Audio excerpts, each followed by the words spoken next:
Cylinder 1150, subsidy बंद हो गई। और आपको बताऊं, सरकार ने सवाल लगाया लोकसभा में कि पिछले 8 सालों में केंद्र की भाजपा सरकार ने पेट्रोल, डीजल, एलपीजी, घरेलू गैस के दाम बढ़ा कर कितना वसूल किया। लिखित में जवाब मिलता है 27 लाख करोड़। कितना? कीमतें बढ़ा कर सीधा पेट्रोल पंप जाते हैं, गाड़ी, बाइक, स्कूटर में पेट्रोल उधार मिल जाता है कि भैया पेट्रोल टंकी फुल कर कल पैसे लियो। होता है ऐसा? नहीं होता ऐसा। भाजपा को लगता है ऐसा ही होता है। ऐसा होता है कि आपको भाई चेक ले ले, खाते में 15 लाख आने वाला है, टंकी फुल कर दे। होता है ऐसा? बहनों के खाते में धन खाते खोलो, सारे खोले सबने। 15 लाख आना था। सिलेंडर वाला जब आएगा 1150 रुपए का सिलेंडर, कहेंगे 15 लाख आने वाला है, सिलेंडर दे जा, पैसा कल ले जा, दे जाएगा? क्योंकि उसको भी पता ही 15 लाख जुमला था। ये तो अमित शाह जी ने बोल दिया है। और जब मैं आपको बता रही, लिखित में सरकार बताती है कि 27 लाख करोड़ वसूला सरकारी खजाने में आया, हमने डाला, कैश डाला, पेट्रोल, डीजल, एलपीजी गैस। अब वो गया कहां, खर्च कहां हुआ? हमने जब जानकारी मांगी कि कितनी महंगाई और बेरोजगारी में कितने लोगों को अपने राहत दी, कितनों किसानों के कर्ज माफ किए, कितनी बहनों के खातों में पैसे डाले, तो जवाब मिला कुछ नहीं। लेकिन हमने दूसरा सवाल लगाया कि मोदी जी के पूंजीपति मित्र, उनका कितना कर्ज माफ हुआ जो बैंकों से लिया था और वापस नहीं कर पा रहे हैं। कोई भी बहाना है उनका, तो पता लगता है भाजपा की सरकार ने 10 लाख करोड़ माफ कर दिया। किसका 10 लाख करोड़ माफ किया? आपका नहीं, किसका किया? अडानी, अंबानी, पूंजीपति मित्रों का माफ कर दिया। 10 लाख करोड़, 27 लाख में तो आपकी हमारी जेब से गया था पेट्रोल डीजल भरवाने का। आपका क्या किया है? अब ये क्या करते हैं? मैं पहले बहनों को बताऊं कि हम आएंगे तो क्या करेंगे। मेरी बहन एक सुन ले यहाँ पर। अगर 18 साल से 60 साल की महिलाएं, एक घर में 1 है, 2 है, 3 है, 4 है, माँ है, बेटी है, बहन है, कोई भी है, हमारा ये वादा है आपसे कि इस बढ़ती महंगाई और बेरोजगारी से, बढ़ते घरेलू सिलेंडर के दामों से आपको राहत देने के लिए भारतीय राष्ट्रीय कांग्रेस सरकार बनने के पहले महीने, पहली तारीख को आपके खातों में 1500 रुपया डालेगी, ताकि आपको महंगाई से राहत दे सके, हम आपको आर्थिक सशक्त कर सके, आपको हताश और निराश ना होने दे। क्योंकि आधी आबादी इस देश की नारी शक्ति ताकत है, उसको हिम्मत नहीं हारने देंगे। मेरी बहन चंपा ठाकुर जी मंडी से कल नामांकन कर रही है। मुझे खुशी है कि श्रीमती सोनिया गांधी जी ने उनको ये नहीं कहा एक परिवार में 2 टिकट। इसे महिला है, महिला पर परिवार का बोझ मत, परिवारवाद का आरोप मत लगाओ। वो महिला पिछली बार भी चुनाव लड़ी थी और 5 साल अपनी मंडी के लोगों के बीच में खड़ी रही। उसका हक बनता है और उन्हें टिकट दिया है मंडी। अब मुद्दे महंगाई है, मुद्दा युवाओं के बीच में बेरोजगारी है।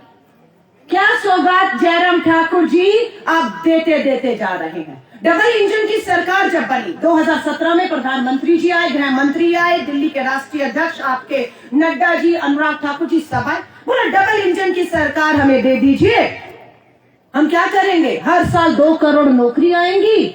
8 साल हो गए, कितनी होनी चाहिए थी? 2 अठे 16 करोड़ नौकरी। हिमाचल ने सोचा डबल इंजन की सरकार बनाइए, हर साल 2 करोड़ नौकरी में हमारी भी कुछ मिलेगी।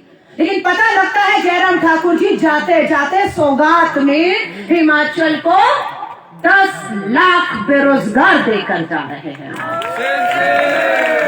ये सौगात मिली है हमारे युवाओं को। हर बूढ़ा माँ बाप उम्मीद लगाकर बैठा था 5 साल कि डबल इंजन की सरकार, करोड़ों युवा रोजगार पाएगा, मेरा बेटा बनेगा। अब वो बेटा क्या है? हताश है, निराश है। बूढ़े माँ बाप की लाठी का सहारा बनने का सपना देख रहा था, माँ बाप के हाथ में यूं पैसा रखना चाहता था कमाई का, उस बच्चे की भी जरूरतों के लिए हाथ यूं जब होता है तो क्या बीतती होगी माँ बाप और उसके ऊपर। और वो उसी हताशा निराशा में क्या हो रहा है, नशे का शिकार हो रहा है। नशा कहां से आ रहा है, नशा कहां से आ रहा है, सुनिएगा।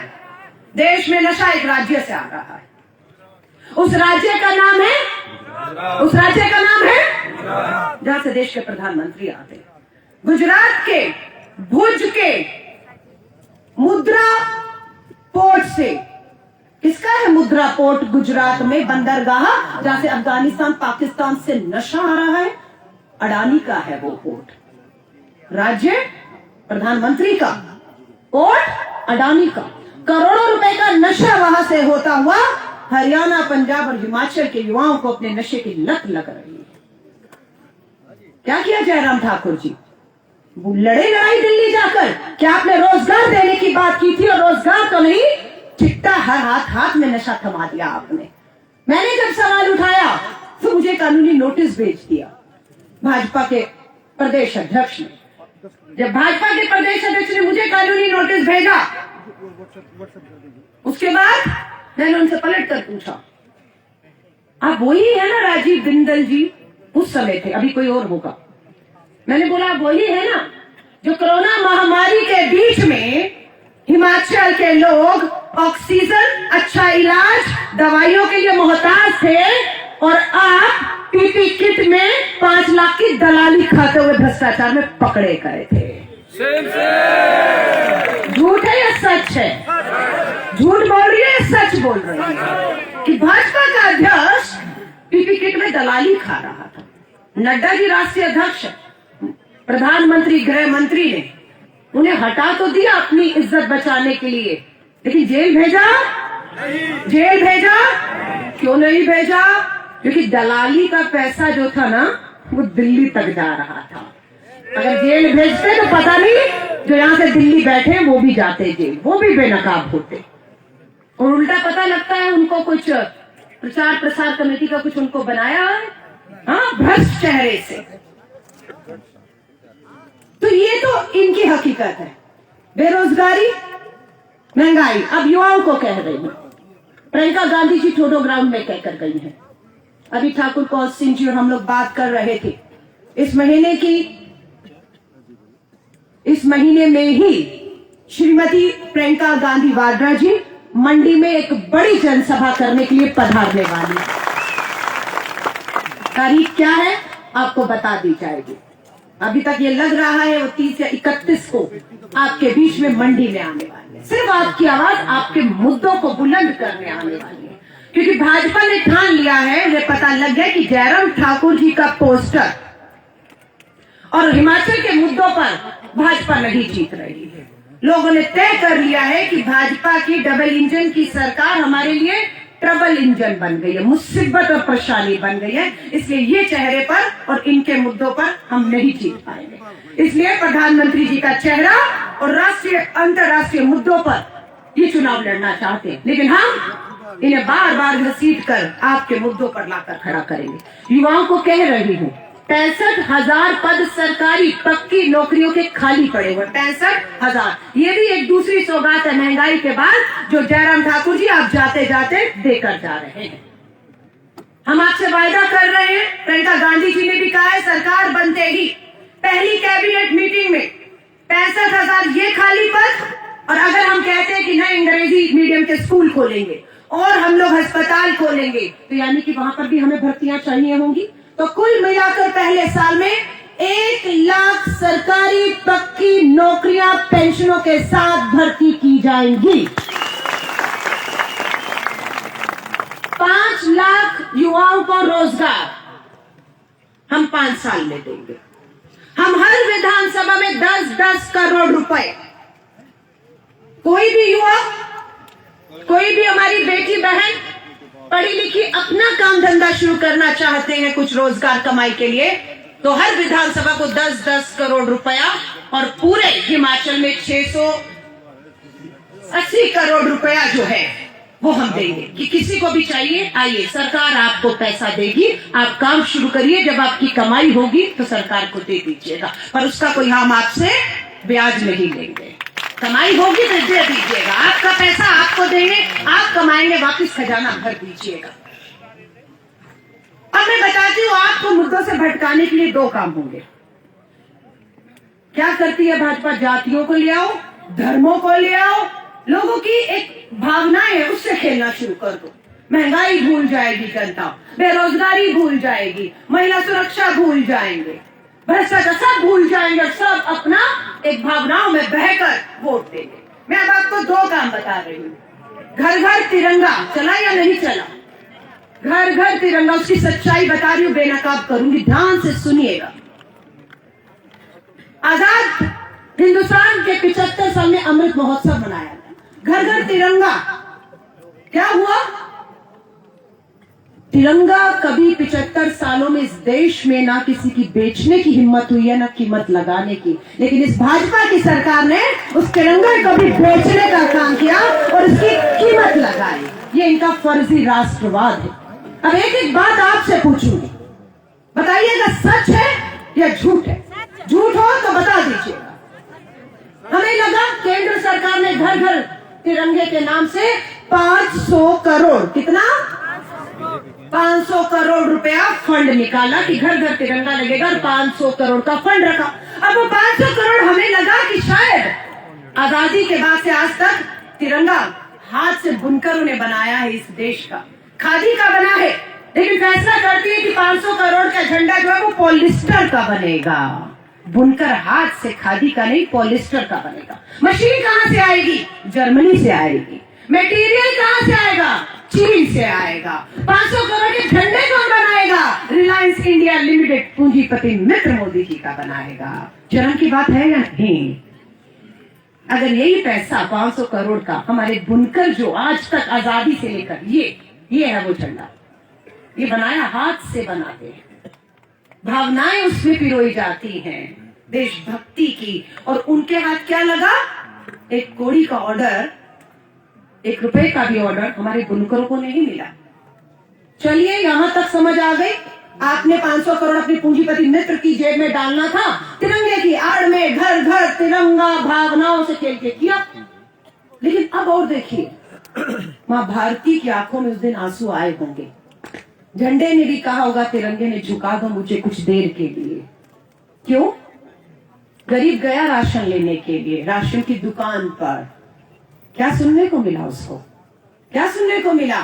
मुफ्त का राशन चाहिए, 25 रुपए की झंडे की पॉलिस्टर की अदानी के अंबानी के मशीन का बना झंडा खरीदो, नहीं तो राशन नहीं मिलेगा। उस गरीब की जेब में इतनी महंगाई और बेरोजगारी में 25 रुपया नहीं था झंडा खरीदने के लिए, राशन नहीं मिला, चूल्हा नहीं जला, उसका उधारी मांगी, 25 रुपया दे दो, राशन लाना है, नहीं तो बच्चा भूखा सो जाएगा।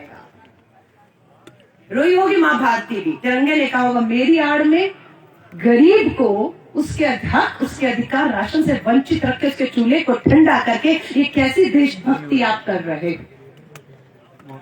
रोई होगी मां भारती या नहीं? तिरंगे को भी लगा होगा ना, झुका दो मुझे, मेरी आड़ में ये खेल कर रहे हो, राशन नहीं मिला। अब दूसरे आ जाती उनके मुद्दे पर, घर घर तिरंगे के बाद इनके फर्जी राष्ट्रवाद मुद्दों से भटकाने के लिए देश को किसी और मुद्दों पर ले जाते हैं।